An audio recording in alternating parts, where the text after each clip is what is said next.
नमस्कार. जय हिंद, जय महाराष्ट्र. सर्वात आधी स्वराज्याचे संस्थापक छत्रपती शिवाजी महाराजांची माफी मागून आज मी बोलायला सुरुवात करत आहे.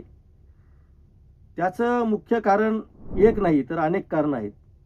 महाराष्ट्रामध्ये सर्रास कुणीही उठतो आणि छत्रपती शिवरायांचा अवमान करतो, शिवरायांविषयी काही अनुदार उद्गार काढतात आणि त्याकडे डोळेझाक केली जाते. लोक आंदोलन करतात, सोशल मीडियावर आपण निषेध करतो, परंतु कुणावरही कारवाई होत नाही. आत्ताची घटना खरं म्हणजे काँग्रेसचे प्रदेशाध्यक्ष हर्षवर्धन सपकाळ यांच्याशी संबंधित आहे. पण या घटनेनिमित्त सगळ्यांचं पितळ कसं उघडं पडलेलं आहे यावरही आपल्याला बोलायचं आहे. आणि महाराष्ट्रामध्ये छत्रपती शिवरायांचा अपमान आपण का सहन करत आहोत हा प्रश्न माझ्यासारख्या लाखो लोकांना पडलेला असेल कदाचित. पण आपण काहीच बोलत नाही, आपण काहीच करत नाही. त्यामुळं प्रत्येकाची हिंमत वाढत चालली आहे का? आणि जो तो छत्रपती शिवरायांच्या नावावर स्वतःच्या राजकीय पोळ्या भाजून घेतो आणि मनातून मात्र शिवरायांना जर आपण खरंच अभिवादन करणार असू तर अशा नतदृष्ट लोकांवर कारवाई करण्यासाठी आपण का पुढे येत नाही आणि त्यामुळंच हे प्रकार वाढत चाललेले आहे का यावर आपल्याला बोलायचं आहे. हा विषय सुरू झाला खरं म्हणजे मालेगावच्या उपमहापौर त्यांनी त्यांच्या दालनामध्ये टिपू सुलतान यांची प्रतिमा लावली. आता टिपू सुलतान यांची प्रतिमा लावणं हे काही फार गैर नाही, परंतु त्यावरून जे राजकारण सुरू झालं त्या राजकारणाला एका वेगळ्या पद्धतीनं वळण देण्याचा प्रकार काँग्रेसचे प्रदेशाध्यक्ष हर्षवर्धन सपकाळ यांच्याकडनं घडला. खरं तर टिपू सुलतान आणि छत्रपती शिवरायांच्या शौर्याची तुलना करणं हे कधीही चूकच आहे आणि त्याबद्दल काँग्रेसच्या प्रदेशाध्यक्षांनी आपली चूक कबूलच करायला हवी. या प्रकरणामध्ये मुख्यमंत्री देवेंद्र फडणवीस यांनी जी तत्परता दाखवली आणि हर्षवर्धन सपकाळ यांच्या बाबतीमध्ये तातडीने प्रतिक्रिया दिली त्याबद्दल खरं म्हणजे देवेंद्र फडणवीसांचं पण अभिनंदन करायला पाहिजे. पण या निमित्तानं महाराष्ट्राच्या शिवप्रेमी लोकांच्या वतीने देवेंद्र फडणवीस यांना आपल्याला काही प्रश्न विचारायचे आहेत. आपल्याला छत्रपती शिवरायांविषयी खूप प्रेम आहे, तर मग मागच्या काळात ज्या ज्या काही घटना घडल्या त्या बाबतीमध्ये आपण भूमिका का घेतली नाही असा आमचा एक साधा प्रश्न आहे. पहिला प्रश्न तसे तर खूप आहेत, परंतु आपण एक एक प्रश्न घेणार आहोत. तुमचे लाडके आमदार प्रसाद लाड यांनी कोकणातील एका कार्यक्रमामध्ये छत्रपती शिवरायांचा जन्म कुठं झाला होता या बाबतीत एक विधान केलं होतं. त्यानंतर त्यांनी ते विधान मागे घेतलं आणि माफी मागितली. तो वाद शमला, त्यामध्ये आपली काही प्रतिक्रिया आम्ही ऐकलेली नाही. कोकणाच्याच भूमीमध्ये छत्रपती शिवरायांचा पुतळा खाली कोसळला. तिथं त्या कामामध्ये प्रचंड गैरव्यवहार झालेला होता, भ्रष्टाचाराचे आरोप झालेले होते आणि हे सगळं काम करणारे लोक भाजपशी संबंधित होते. तोही वाद अनेक दिवस माध्यमांमध्ये चर्चेला गेला आणि तेही प्रकरण दडपण्यात आलं. यावर देवेंद्र फडणवीसांनी कुठल्याही प्रकारची आजही प्रतिक्रिया दिलेली नाही.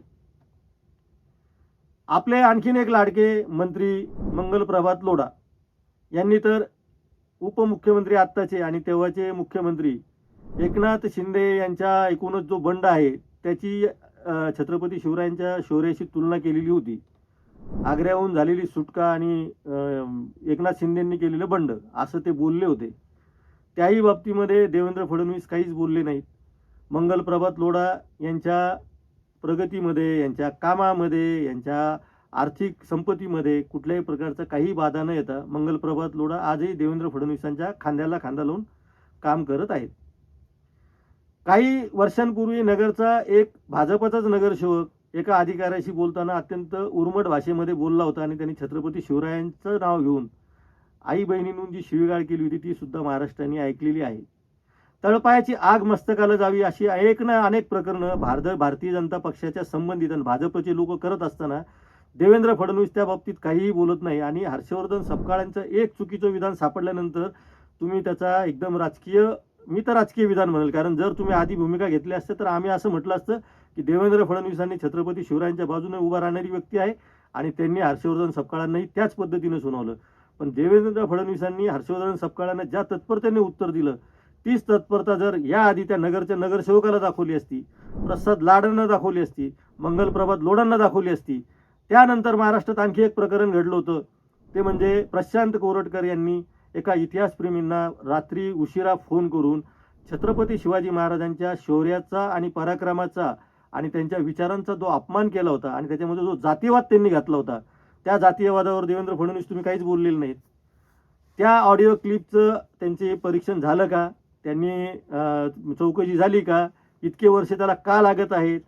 आणि त्या इतिहास संशोधकांचं की जे गुन्हा अधिकृतपणे पोलीस ठाण्यामध्ये गुन्हा दाखल केलेला आहे, आपण गृहमंत्री आहात, आपल्याला जर शिवरायांविषयी इतकं प्रेम असेल तर या प्रकरणाचा किमान आपण छडा लावा, ऑडिओ क्लिप सादर कराव्यात आणि संबंधित माणसावर तुम्ही शासन करावं, त्यांच्यावर कारवाई करावी. कारण ते तुमच्याशी संबंधित व्यक्ती आहेत. माझ्याही अनेक राजकारणी लोकांशी ओळखी आहेत, आपलीही कधी काळी ओळख झालेली आहे. त्यामुळे ओळखीचा मुद्दा नसतो. ज्यावेळेस भूमिका घ्यायची वेळ असते त्यावेळेस तुम्हाला भूमिका घ्यावी लागणार आहे.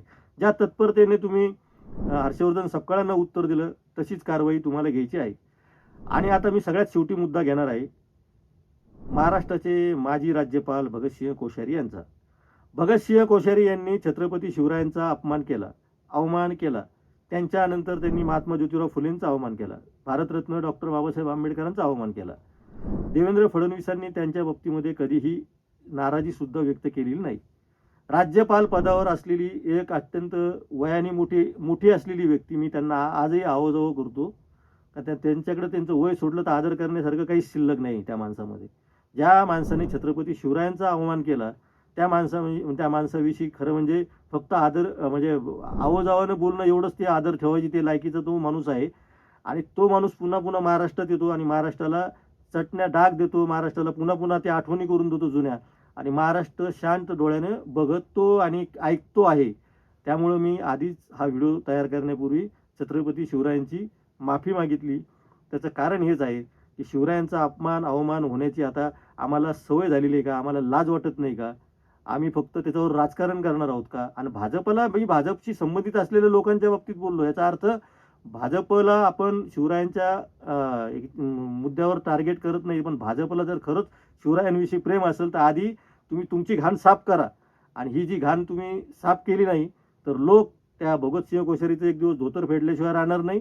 मी आत्ता ही भाषा माझ्या तोंडातून पहिल्यांदा इतके प्रक्षोभक शब्द बाहेर येत आहेत. पण आपण शिवरायांचा अपमान सहन करत आहोत वर्षानुवर्ष. आता लोक चिडायला लागलेले आहेत, लोक सोशल मीडियावर व्यक्त होत आहेत, पण एक दिवस हे लोक रस्त्यावर उतरतील आणि शिवरायांचा अवमान करणाऱ्याला घरात जाऊन बदलल्याशिवाय राहणार नाहीत. त्यामुळं देवेंद्र फडणवीस आपण वेळीच दखल घ्या आणि आधी झालेली सगळी प्रकरणं, जसं हर्षवर्धन सपकाळांवर आपण बोललात ना, तसं प्रत्येक गोष्टीवर कारवाई झालीच पाहिजे आणि ती योग्य पद्धतीनं जितकी शिक्षा आहे तितकीच झाली पाहिजे. आमचं म्हणणं नाही की देहदंड द्या, मारून टाका लोकांना, पण त्यांना शासन हे झालंच पाहिजे. ते शासन होतं की नाही याकडे आपल्याला लक्ष ठेवायचं आहे. आपण न्यूज यात्रामध्ये अनेकदा खूप सौम्यपणे हे सगळे विषय मांडतो, पण आज मला खरं म्हणजे आतून खूप वाईट वाटत आहे. आपण सगळे सोशल मीडियावर पण हे मी खूप बघतो, एक्सवर बघतो, फेसबुकवर बघतो की शिवरायांचा अपमान आपलं रक्त थंड झालं आहे का, शिवरायांचा अपमान आपलं रक्त थंड झालं आहे का. मला खरं वाटतं की आपलं माझ्यासह सगळ्यांचं आपलं रक्त थंड झालेलं आहे. त्यामुळे मी व्हिडिओच्या सुरुवातीलाही माफी मागितली होती आणि व्हिडिओच्या शेवटी सुद्धा जाता जाता छत्रपती शिवरायांची पुन्हा एकदा माफी मागतो आणि हा व्हिडिओ संपवतो. धन्यवाद.